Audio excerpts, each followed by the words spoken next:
बिस्मिल्लाहिर्रहमानिर्रहीम। अस्सलाम वालेकुम। मनाजिर देखिए जो आपकी स्क्रीन पर चल रहे हैं, आज इजराइल के साथ एग्जैक्टली वही बमबारी हुई है। शायद आपको यकीन ना आए, तो जिस तरह की बमबारी इजराइल और अमेरिका के तैयारे दुनिया में जाकर करते हैं, आज वो तबाही के तबाहकुन मनाजिर आपको इजराइल से नजर आ रहे हैं। इस वक्त एक खतरनाक तरीन ड्रोन, जो गालिबन ड्रोन है, मिसाइल भी हैं, अभी इस बारे में रिपोर्ट्स आ रही हैं, यमन ने इस वक्त मारा है एशक्लोन पर। और आप इमेजिन कीजिए कि एशक्लोन असल में ये साउथर्न साइड की इजराइल की सिटी है। लेकिन जो सबसे अहम बात यह है कि इस वक्त इजराइल में इतना नुकसान हुआ है, इतना नुकसान हुआ कि उनका पावर प्लांट और ऑयल रिफाइनरी को उखाड़ कर रख दिया उन्होंने।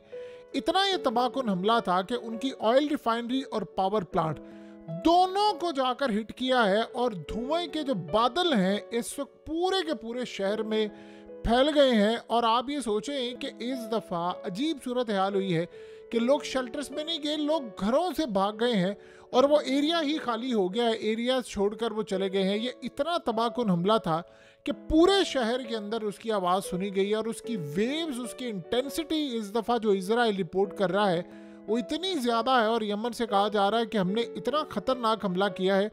एक तो ड्रोन रोका नहीं गया, या इसके साथ उन्होंने कहा कि अभी तक तो हम ये बता दें कि हमारे ड्रोन ने हमला किया, लेकिन हमला इतना ज़्यादा इंटेंस था, इतना ज़्यादा इंटेंस था कि पूरे के पूरे शहर के अंदर उसकी आवाज़ सुनाई दी गई है। और जब वो हमला हो गया है तब जाकर पता ये चला है, इजराइल के अंदर सायरन बजे हैं कि जी हमला हो गया।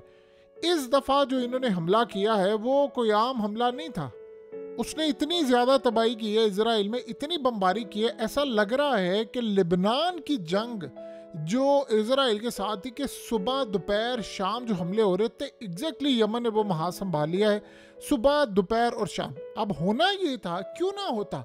देखिए सबसे बड़ी उसकी वजह क्या हुई है कि आज यमन के अंदर उन्होंने जो नेटवर्क पकड़ा है, जाहिर सी बात है इजराइल ने लिमिट्स क्रॉस कर दी थी। वो नेटवर्क क्या था, अब एक बहुत बड़ा ग्रुप पकड़ा गया है। वो कर क्या रहे थे कि उन्होंने जो यमन की लीडरशिप है उनको मारना था, उनके आर्मी चीफ को मारना था। और यानी ये पूरा एक जासूसों का नेटवर्क था जो इजराइल और अमेरिका का था। उन्होंने कहा हमने पकड़ लिया। वो मारने के लिए आए थे उनके यानी पॉलिटिकल लीडर्स को, इनके सियासी जितने भी यमन के हूसियों के लीडर्स हैं उनको मारने के लिए आया था वो पूरे का पूरा ग्रुप। और उसके साथ आर्मी चीफ को मारना था, उनकी एयर चीफ को मारना था, और सबसे बढ़कर जो उनके मिसाइल जहाँ पड़े हुए हैं, जहाँ उनके ड्रोन्स पड़े हैं, जहाँ से नेवल हमला करती है, जहाँ से उनकी एयरफोर्स हमला करती है, और जो डिपोज जहाँ पर इन्होंने कहा कि मिसाइल लॉन्चर्स कहाँ से होते हैं, मिसाइल फैक्ट्रीज कहाँ पर हैं, वो सारी की सारी इन्फॉर्मेशन वो निकाल रहे थे। अब सीन ये हुआ है कि जब आप इस हद तक चले जाते हैं कि बिल्कुल एग्जैक्टली 100% आप रेप्लिका क्रिएट करने की कोशिश कर रहे थे, ये 100% रेप्लिका था। ये आप ज़हन में रखिएगा, ये रेप्लिका उन्होंने असल में क्रिएट किया था। और ये रेप्लिका इतना ख़तरनाक था कि जो इन्होंने लेबनान के अंदर काम किया था वही एग्जैक्टली काम ये नसरुल्लाह को मारना था, बाकियों को मारना था। और इस सारी सूरत हाल के अंदर जो मामला था वो बड़ा ख़तरनाक था। यानी आप ये सोचें कि सबसे ज़्यादा ख़तरनाक सूरत हाल क्या पैदा हो रही थी, जो सबसे ज़्यादा तबाहकुन सूरत हाल थी वो ये थी कि पूरे का पूरा रिजीम चेंज करने जा रहे थे यमन में। अब यमन ने किया क्या है, एक तो नेटवर्क उनका पकड़ लिया है, उनको कामयाबी हासिल हुई है। जाहिर सी बात है एक नेटवर्क आपका पकड़ा गया, आपको पता भी चल गया लोग कैसे थे। उसके बाद अब वो हर हद क्रॉस कर गए हैं। अब वो ये समझते हैं कि अगर हमारे लीडर्स को मारने के लिए आगे थे या पूरे का पूरा यमन उड़ाने की तैयारी थी, असल में ह्यूमन इंटेलिजेंस है नहीं इजराइल के पास या अमेरिका के पास कि कहाँ उनकी लोकेशंस है, कहाँ चीज़ें हैं, उनके बंदे कहाँ उठते हैं। बहुत बड़ा नेटवर्क पकड़ लिया। तो जब उन्होंने पकड़ लिया वो ये सोचते हैं कि हमारे लीडर्स को मारने आ रहे थे तो अब हम मारेंगे। आपको पता है कि आज ये जो हमला हुआ है, कल हमला हुआ है, रात को हमला हुआ है, यानी कोई ऐसा दिन नहीं है। और यमन के जो मिसाइल और ड्रोन्स हैं, ये जो ड्रोन इस दफ़ा आया था हिट करने के लिए, अभी तक तो अमेरिका और बाकी जो मीडिया और तमाम जगह हैं वहाँ असल सूरत हाल तो जाहिर सी बात है नहीं बताई जा रही।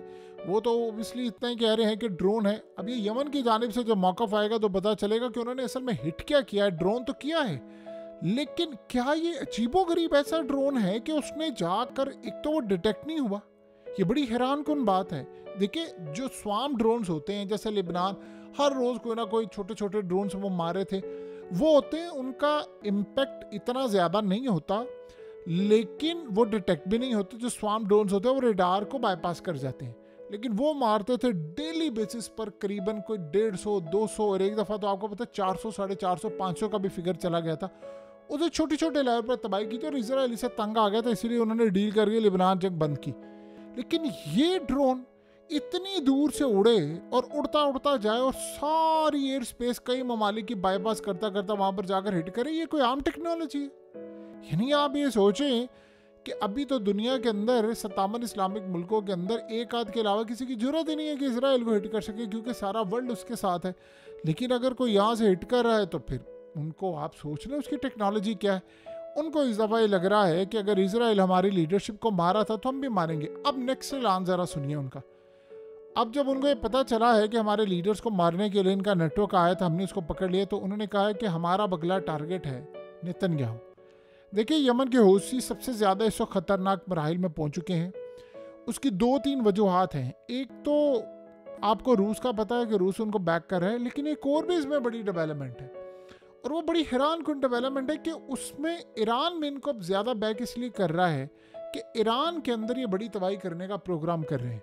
तो ईरान ये चाह रहा है कि अगर यमन से हम ये सारे काम करें, देखिए यमन के अंदर असल में इंटेलिजेंस मालूमात और इजराइल और अमेरिका का नेटवर्क नहीं है। गालिबन उनके पास अभी तक वो इंटेलिजेंस मालूमात नहीं है जो ईरान के हवाले से उनके पास है। ईरान में तो उनका पूरा नेटवर्क बैठा हुआ है, चाहता कि वो पकड़ते भी हैं, लेकिन वो उस लेवल पर कामयाबी नहीं हो पाई। आपने गौर किया शाम के अंदर इजराइल के नेटवर्क को, मुसाद को कामयाबी मिली।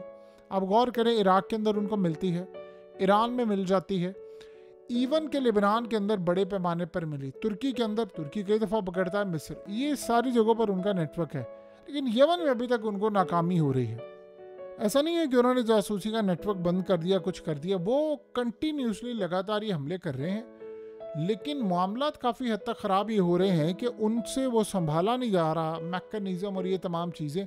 और इस सूरत हाल में सबसे ज़्यादा ख़तरनाक मामला ये है कि अब आप ये सोचें कि अगले लेवल पर जाकर जब ये हमले हो रहे हैं तो इजराइल को इंगेज कर दिया अंदर से। उनको ह्यूमन इंटेलिजेंस, देखिए टेक्निकल इंटेलिजेंस उनके पास नहीं है। और रिसेंटली जो हमला हुआ है F-18 वाला, वो इन्होंने बड़ी बुरी तरह उनको ट्रैप किया था, उनको फंसाया था, उनको वो अंदर लेकर गए। और नेक्स्ट उन्होंने जो हमला करना है वो इससे भी ज़्यादा ख़तरनाक होगा। तो अब असल में वो ये चाह रहे हैं कि हम जो हमला करें वो बड़े पैमाने पर करें, इसीलिए उन्होंने एक बड़ा जासूसी का नेटवर्क बनाया। लेकिन वो सारे के सारे लोग पकड़े गए। तो बताइए वो कहाँ से जाकर हमला करे और कैसे हमला करे, ये एक बहुत बड़ा सवाल है। अब इसी तरह चीज़ें चलती जा रही हैं, हालात इस वक्त चेंज हो रहे हैं और मामला इस लेवल पर पहुंच चुके हैं कि अब इजराइल में एश्केलोन हो, ऑयल रिफाइनरी हो, उनकी ख़ास तौर पर ये जिस लेवल पर पावर प्लांट को वो हिट कर रहे हैं, ये कोई छोटी बात नहीं है। अगर उन्होंने अब कहा है कि ठीक है हम आपके न्यूक्लियर फैसिलिटीज़ तक टारगेट करेंगे तो वो कर सकते हैं। अब आप ये सोचो, आप ड्रोन मारें, आप हाइपरसोनिक मिसाइल मारें और डेली बेसिस पर आप मारें।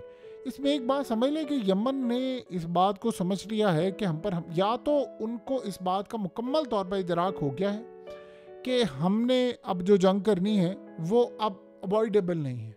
क्योंकि जब आपको ये पता चल जाता है ये जंग अब आप अवॉइड नहीं कर सकते, आप कोशिश, जैसे ईरान काफ़ी हद तक उसने अभी तक हमला नहीं किया कि जंग ना छिड़ जाए, मैं अवॉइड करूं, मैं फलाना ना करूं, जबकि उन्हें स्ट्राइक करना था। वो हो सकता करें, लेकिन पॉसिबिलिटी है कि अभी मामला ठंडा रहेगा, ट्रम्प के आने का वेट किया जा रहा है। जैसे अब वो बहुत सारी ऐप्स को अनबैन करना शुरू कर दिए, लेकिन यहाँ तो आपकी सूरत हाल ही सारी बिगड़ी हुई है। यहाँ से अगर उन्होंने हमला किया है तो वो हमला डायरेक्टली जाकर हिट करने के लिए जा रहा है इजराइल को, और इजराइल को हाइपरसोनिक मिसाइल से भी वो हमला कर रहे हैं और यहाँ से भी हमला कर रहे हैं। तो ये तो उनके लिए बड़ी अब तबाहकुन सूरत हाल पैदा हो गई है। आप ये सोचें कि इजराइल ने काफ़ी अरसे तक एक चीज़ पर काम नहीं किया और अमेरिका ने भी नहीं काम किया, और अगर आप गौर करेंगे तो यूरोप ने भी काम नहीं किया। इसमें आप अगर देखेंगे तो चाइना को आप क्रेडिट देंगे, वो है डिफेंस सिस्टम। चाइना के पास एडवांस डिफेंस सिस्टम है, रूस के पास भी है, लेकिन अमेरिका और बाकी ताकतें, इन्होंने अभी तक अपने डिफेंस सिस्टम को उस लेवल पर अपग्रेड नहीं किया कि ये ड्रोन्स, मिसाइल, ये चीज़ें आएँ और आकर मारे और रुके, जो मर्जी करे। तो इजराइल का मामला ये है कि डिफेंस सिस्टम उनके नाकाम है, तो उनको कोशिश ये करनी पड़ती है कि हम जो हमला करें हमारी सूरत हाल ये हो कि हम अगले लेवल पर जाकर जब हमला करें इनके ऊपर, तो एक तो अंदर से हमला करें, हमारे लोग जाएं, कोई रिजीम चेंज कर दे, कोई फलाना कर दे, कोई लीडरशिप को मार दे। अब उन्होंने इनको छोड़ना नहीं है, आपने उनकी इशारत को पकड़ा है तो अगले आपको छोड़ेंगे, सवाल ही पैदा नहीं होता। तो तैयार हैं, बड़े हमले इस वक्त तैयार हैं और बड़े पैमाने पर है, और इतनी आग वहाँ से निकल रही है कि आप ये सोचें कि लोग इस वक्त घरों से बाहर निकल गए हैं, शेल्टर्स में नहीं जा रहे, वो घर से बाहर निकल गए हैं कि शायद हो सकता है शेल्टर्स भी अब काम ना करें।